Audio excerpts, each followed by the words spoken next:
Olá, amigos da TV Justiça. Os destaques da semana você confere agora entre os julgamentos do plenário do Supremo Tribunal Federal, aqui na TV Justiça. Plenárias está começando.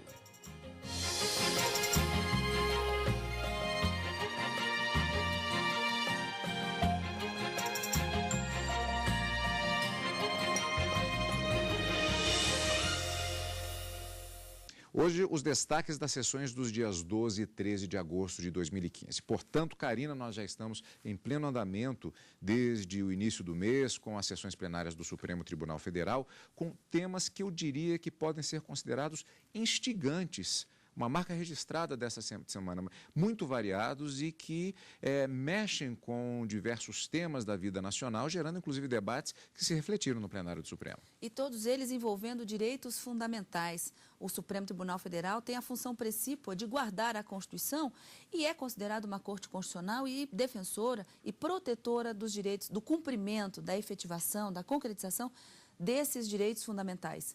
3 grandes temas foram destaque no plenário desta semana, tanto na quarta como na quinta-feira. Na quarta-feira, o início de 2 julgamentos envolvendo uma ação direta de inconstitucionalidade em face de uma lei do Estado do Ceará que trata a vaquejada como uma prática desportiva e cultural. E aí aqui um conflito, segundo o ministro Marco Aurélio, relator dessa ação direta de inconstitucionalidade, de direitos fundamentais. De um lado, a prática cultural, que é prevista na Constituição e é um direito também de todos, e de um outro lado, a proteção ao meio ambiente, já que, de acordo com laudos trazidos pelo Procurador-Geral da República nessa ação direta de inconstitucionalidade, os animais que participam, na verdade, dessa vaquejada, tanto o boi quanto os cavalos, podem sofrer danos terríveis, não é? Inclusive danos à sua própria integridade física. Então, haveria uma colisão de direitos ali e que o plenário não terminou esse julgamento em razão de um pedido de vista, mas que teve o início do julgamento na quarta-feira. Na quarta ainda, um tema que envolve direitos fundamentais e quem é que pode autorizar, qual é a justiça competente para autorizar que crianças e adolescentes participem de eventos e produções artísticas. É a Justiça do Trabalho ou a Justiça Comum nas suas varas da infância e da juventude. Um julgamento também que não foi finalizado em razão de um pedido de vista da ministra Rosa Weber. E na quinta-feira, o grande destaque da semana, com a conclusão do julgamento e em razão de uma votação unânime, os ministros decidiram que o Poder Judiciário pode sim determinar que o Estado construa melhorias e melhore o sistema penitenciário em razão das más condições em que os presos estão submetidos tanto física e moralmente. E assegurar essa integridade do preso é um direito fundamental previsto no artigo 5º e o ministro Ricardo Lewandowski, relator desse recurso extraordinário, que teve repercussão geral reconhecida, entendeu que não haveria, de hipótese alguma, poder falar em ativismo judicial nesse caso, porque a Constituição garante também a todo cidadão brasileiro o princípio da inafastabilidade da apreciação dos assuntos que violam os direitos fundamentais do Poder Judiciário e que haveria, sim, condições do Estado fazer essas reformas e não o fez. Então, julgamentos bastante instigantes e que, como você mesmo disse, não é, Cadu? E que teve como grande destaque da semana, sem dúvida alguma, o julgamento realizado na quinta-feira, envolvendo essa reforma nas penitenciárias brasileiras. O julgamento, inclusive, foi particularmente interessante, Karina, porque, como vimos, não apenas no relatório, mas no próprio voto do ministro relator, a partir dele, do ministro relator Ricardo Lewandowski, foram colocadas diversas questões que, na realidade, não são propriamente novidade, uma verdadeira radiografia a respeito do sistema prisional brasileiro, uma verdadeira história de horror, podemos dizer assim, na medida que foram apontados novamente diversos pontos que foram pesquisados, inclusive, pelo Conselho Nacional de Justiça. A sessão foi bastante interessante em relação a essas argumentações, mas vamos fatiar todos os temas que foram destaque nessa semana. Vamos começar, portanto, com a quarta-feira. Os ministros do Supremo Tribunal Federal iniciaram o julgamento de uma ação que pede o fim das vaquejadas no Brasil. Um tema bastante interessante também, como a Karina bem disse, até por conta do conflito de direitos constitucionais que se apresentou em relação a esta ação, que não foi julgada ainda, mas o debate já está plenamente iniciado. E o plenário também analisou a competência da Justiça do Trabalho para processar e julgar causas relativas à participação de menores em trabalhos artísticos. O plenário iniciou o julgamento de uma medida cautelar na ação direta de inconstitucionalidade requerida pela Associação Brasileira de Emissoras de Rádio e Televisão, ABERT, que discute competência da Justiça do Trabalho para autorizar a participação de crianças e adolescentes em eventos artísticos. Durante sustentação oral, o advogado da ABERT diz que a situação viola vários artigos da Constituição. Do ponto de vista formal, esses atos normativos violam os artigos 112, 113, 114, inciso 9 e 96, inciso 2, a linha D da Constituição Federal.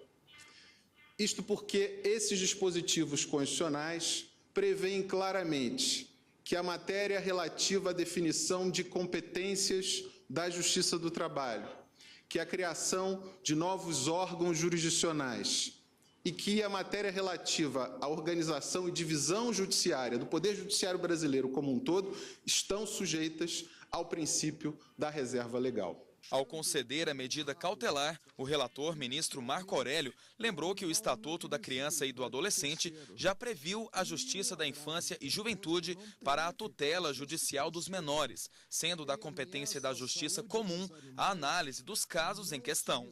O juízo da infância e da juventude é a autoridade que reúne os predicados, as capacidades institucionais necessárias para a realização de exame de tamanha relevância e responsabilidade, ante o fato de ser dever fundamental do Estado assegurar à criança, ao adolescente e ao jovem com absoluta prioridade o direito à vida, à saúde, à alimentação, à educação, ao lazer, à profissionalização, à cultura, à dignidade, ao respeito, à liberdade e à convivência familiar e comunitária, além de colocá-los a salvo de toda forma de negligência, discriminação, exploração, violência, crueldade e opressão. Mas o caso não foi concluído porque logo após o voto do relator, a ministra Rosa Weber pediu vista do processo.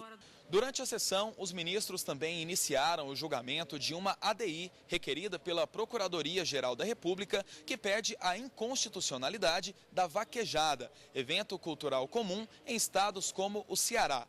O procurador-geral Rodrigo Janot sustentou que a prática, que já virou esporte por meio de lei, caracteriza maus tratos com os animais e, portanto, viola os preceitos constitucionais de proteção ao meio ambiente e à fauna. No voto, o ministro ainda lembrou outras atividades já consideradas ilegais pelo judiciário, como a farra do boi e a rinha de galos, e concluiu que na tradicional vaquejada também ocorre inegável sofrimento dos animais envolvidos. Ante os dados empíricos evidenciados pelas pesquisas, tem-se como indiscutível o tratamento cruel dispensado às espécies animais envolvidas.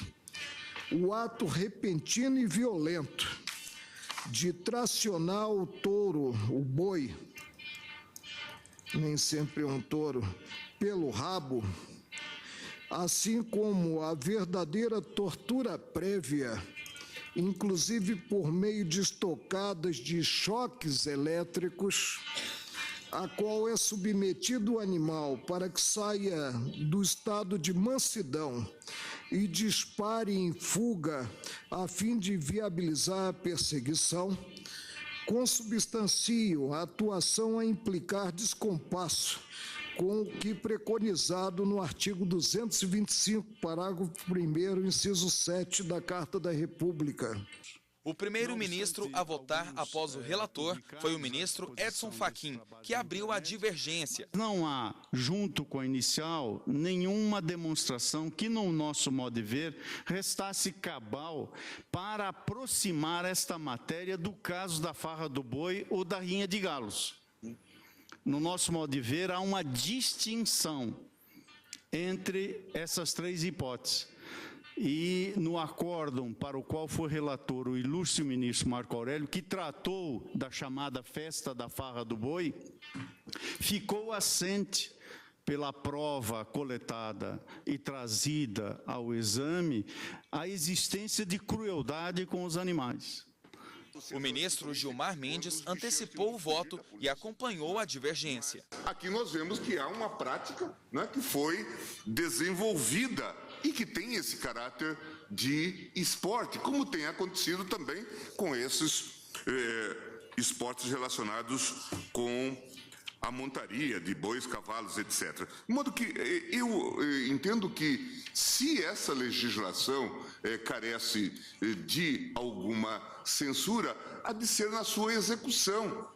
A necessidade de um eventual aperfeiçoamento, de eventuais medidas que se possam tomar no sentido de se reduzirem as possibilidades de lesões aos animais. Mas não me parece que seja o caso de declarar a inconstitucionalidade. Veja, a inconstitucionalidade resultaria em jogar na ilegalidade as milhares de pessoas que se dedicam a essa atividade. Mas o resultado do julgamento também vai ter que esperar.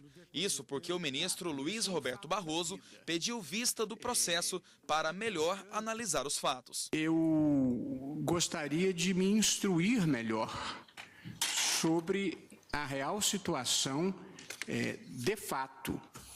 Porque, evidentemente, se há uma manifestação cultural legítima que causa dramática crueldade ao animal, eu não teria dúvida de me manifestar contra. Se há uma manifestação cultural que não causa, como regra, um sofrimento irrazoável ao animal, eu acho que a visão deve ser diferente. E não me sinto, nesse momento e nesse ponto de observação, em condições de arbitrar esse conflito de interesses, na verdade, essa colisão de bens constitucionais.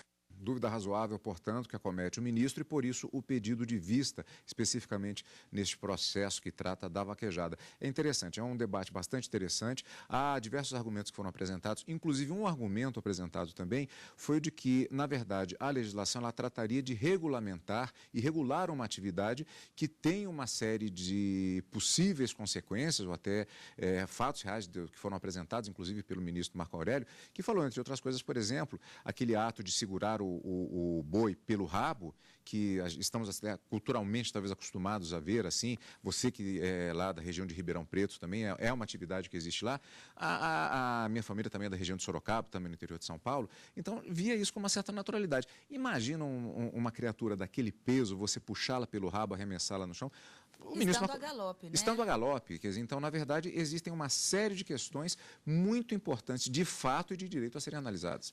O ministro Marco Aurélio, relator desse caso, ele disse que os laudos técnicos apontavam essas possíveis lesões ao boi, que mesmo quando ele ainda está nos bastidores, vamos dizer assim, ele é açoitado, instigado para sair a galope quando libertado. E aí o propósito da vaquejada é justamente encurralar o boi em um determinado local, agarrando os competidores, agarram esse boi a galope pelo rabo, torce o rabo até que o boi caia com as patas para cima. E que as lesões, como quebra de pata, até o arrancamento do próprio rabo, segundo o ministro Marco Aurélio disse que os laudos apontavam esse tipo de crueldade com o animal, seria possível nessa prática da vaquejada.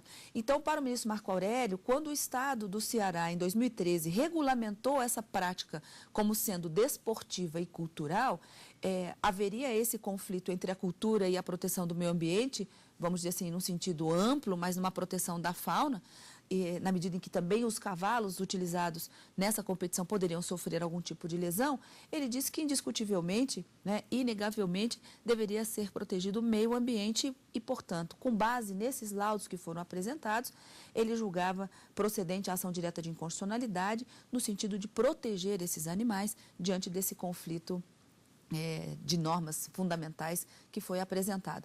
O ministro Fachin abriu a divergência, foi já acompanhado pelo ministro Gilmar Mendes, que votou antecipadamente, mas como a gente viu, o julgamento foi suspenso em razão de um pedido de vista do ministro Luiz Roberto Barroso. Um caso bastante interessante que deve retornar ao plenário dentro em breve, já que o ministro ele queria se instruir não sobre os fatos jurídicos, não é? Até porque existe uma prevalência da jurisprudência aqui no Supremo Tribunal Federal, no sentido de que quando há um conflito entre o meio ambiente, a ideia de que faça prevalecer o meio ambiente, mas em relação aos fatos envolvidos nessa prática, né, que é considerada desportiva e cultural pelo Estado do Ceará. É uma questão bastante interessante, Karina, inclusive porque demonstra praticamente em tempos de globalização e de informação que circula muito rapidamente, determinadas linhas de pensamento e mudanças dos paradigmas destas linhas de pensamento, elas acabam percorrendo o próprio mundo em uma velocidade que há algum tempo seria inimaginável.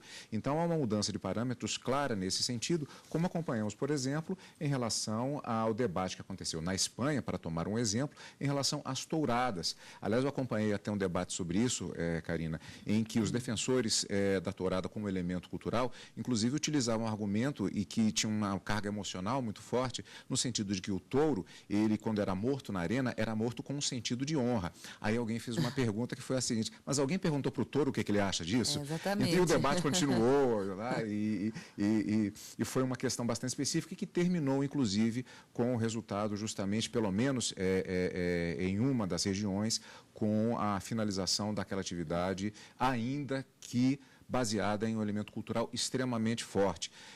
Recentemente também acompanhamos uma outra questão, Karina, que reflete esse aspecto cultural, que foi, por exemplo, aquela morte daquele leão na África por um caçador.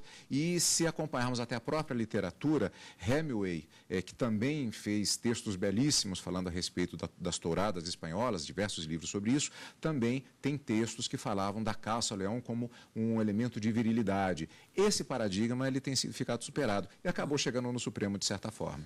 Mas vamos aguardar, esse julgamento deve ser retomado em breve. O que faz prever, portanto, mais uma análise bastante interessante com relação especificamente a este caso, a esta situação, a este conflito de questões constitucionais que estão em jogo neste caso, Karina. Na quarta-feira ainda, Cadu, além da história da vaquejada, né, no estado de Ceará, um outro tema também bastante interessante que foi discutido foi sobre a competência da Justiça do Trabalho ou da Justiça Comum Estadual para processar e julgar as autorizações, os pedidos de autorizações para que crianças e adolescentes participassem de produções artísticas.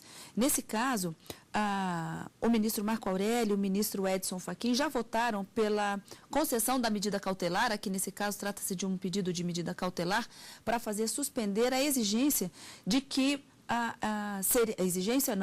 na verdade, em razão de uma recomendação conjunta entre o Poder Judiciário e o Ministério Público do Estado de São Paulo e do Mato Grosso, eles atribuíram à Justiça do Trabalho como a competente para proceder a essas autorizações para esses menores participarem desses eventos artísticos e culturais. Para esses dois ministros, o ministro Marco Aurélio e o ministro Edson Fachin, haveria uma violação da Constituição em dois sentidos. Haveria uma inconstitucionalidade formal e uma inconstitucionalidade material também. Na verdade, atribuiu-se com essa recomendação conjunta e com essa determinação do Poder Judiciário e Ministério Público, criou-se uma nova competência para a Justiça do Trabalho, que não aquelas previstas no artigo 114 da Constituição, violando, portanto, a Constituição Federal quanto à sua forma. E também a criação desse juízo, desse novo juízo, violaria também a própria Constituição Federal, na medida em que, ao determinar a criação do Estatuto da Criança e do Adolescente, teria estabelecido que seria a Justiça Estadual a competente para processar e julgar essas demandas. Esse julgamento também foi suspenso, não em razão de um pedido de vista da ministra Rosa Weber, que também se manifestou em disponibilizar o seu voto dentro em breve. Então, esse é um assunto que deve retornar, vamos esperar, né, talvez ainda esse ano, ao plenário do Supremo Tribunal Federal. E vamos acompanhar ao vivo, direto do plenário. E vamos para a sessão da quinta-feira. Ministros analisaram a possibilidade do Judiciário determinar ao Poder Executivo a realização de obras em presídio.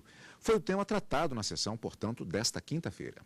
O primeiro julgamento da sessão foi um recurso extraordinário requerido pelo Ministério Público do Rio Grande do Sul, que solicita a intervenção do Poder Judiciário em relação à construção de presídios naquele estado. Segundo o Procurador-Geral da República, Rodrigo Janot, essa intervenção é necessária, tendo em vista que os direitos sociais básicos dos presos, como a dignidade humana e a integridade física e moral, estão sendo violados. Não bastasse a norma do artigo 5º, inciso 3º da Constituição, que veda tratamento desumano ou degradante a qualquer pessoa, o Constituinte originário instituiu o preceito como destinatário específico, o preso, a fim de assegurar-lhe efetivo respeito à integridade física e moral.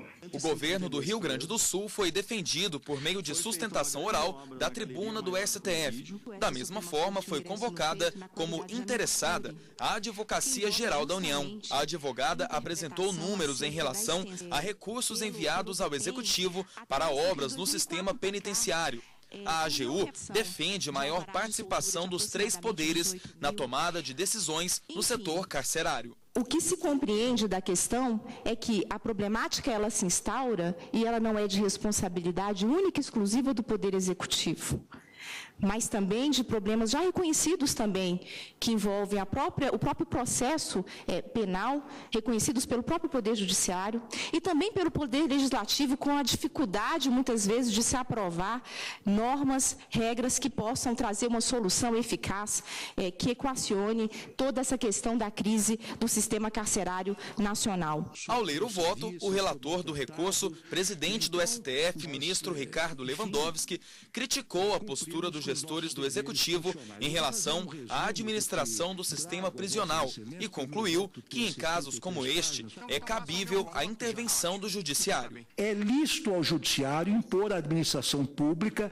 obrigação de fazer consistente na promoção de medidas ou na execução de obras emergenciais em estabelecimentos prisionais para dar efetividade ao postulado da dignidade da pessoa humana e assegurar aos detentos o respeito à sua integridade física e moral nos termos do que preceitua o artigo 5º, inciso 49 da Constituição Federal, não sendo oponível à decisão o argumento da reserva do possível nem o princípio da separação dos poderes. O decano do STF, ministro Celso de Mello, também votou a favor da procedência do recurso. Que constitui, na linha dessa afirmação de Vossa Excelência, uma típica hipótese de excesso de execução que a própria lei de execução penal repudia quando dispõe sobre essa matéria, ou seja, infligir ao sentenciado penas mais gravosas, sequer fundadas no título executivo judicial,